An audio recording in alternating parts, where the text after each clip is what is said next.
I'm Mike Hi. Wilbur with NBC. Nice to Oh, meet you. nice to meet you. Well, I don't think we've crossed paths on a junket yet. What you say? Wait, Let her chew. if you film me chewing one more time, I swear to God, I'm gonna jump out the window. We're going to use it at the end of the year. We're going to celebrity chewing, eating bloopers. Mm-hmm. Don't you think? That'd be fun. You know, people would watch it. That's normal. Why are you doing this? Stand by. Wait, We're standing by. it's hard to chew a pretzel. There's a lot of dough in there. Especially these pretzels here at the Four Seasons. And they're like, They're the chewy. Stand by. ugh. Now that I have indigestion, and roll it. And rolling and feet. Okay. Action. Watch your papers there. Oh, you know what? I'll just leave them on the ground. We don't need them, do we? Make it easier. We'll just chat. Okay. We'll chat about, maybe, let's start with, first of all, I know you took the role on after Lost in Translation, after all the accolades and I would call it success came your way. What drew you to it? People are curious. I'm Well, sure. I'd just done these projects that were kind of full on, and I got this script from Paul Weitz, and you know, I read it, and it was just a really fantastic ensemble piece that you know had a great role. I thought it was very witty and clever and funny and bittersweet and ironic, and I, you know, met Paul, and that sold it for me. Yeah.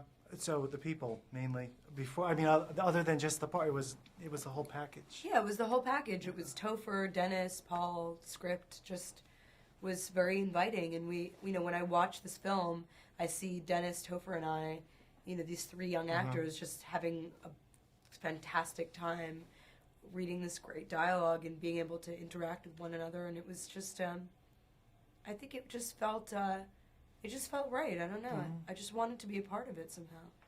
What did you like about the film itself? Like the message, maybe? There's so many different angles. I mean, we could talk about your character versus the fact that Dennis Quaid plays your father, who is about to be, whose career might be at the end because of this new corporate synergy, and what those are in the headlines today. That type of thing, people being laid off because of this. Yeah, I think it's got. I mean, it's definitely.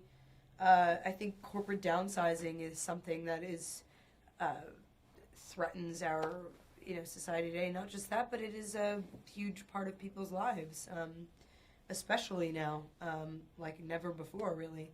So I think that that's certainly interesting to explore how that affects a family. And other than that, I mean, it's also a story about these characters going through a certain metamorphosis. Everybody is kind of going through a change physically, emotionally, and how these affect one another, the people that you are closest to.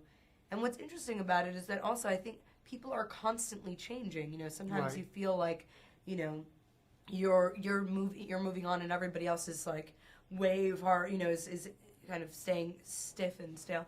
And in actuality, everybody is kind of going through change all the time, just in different ways, I think. Well, that's an interesting way to point that out, because your characters are all at almost a crossroads. Not even a crossroads, a rite of passage. You're moving out.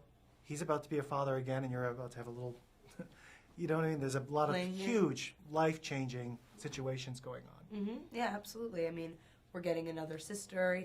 He's being demoted. How is he going to be able to pay for this new child? I'm having this affair. I'm growing up. I'm getting out of, I'm changing my college. I'm becoming an adult.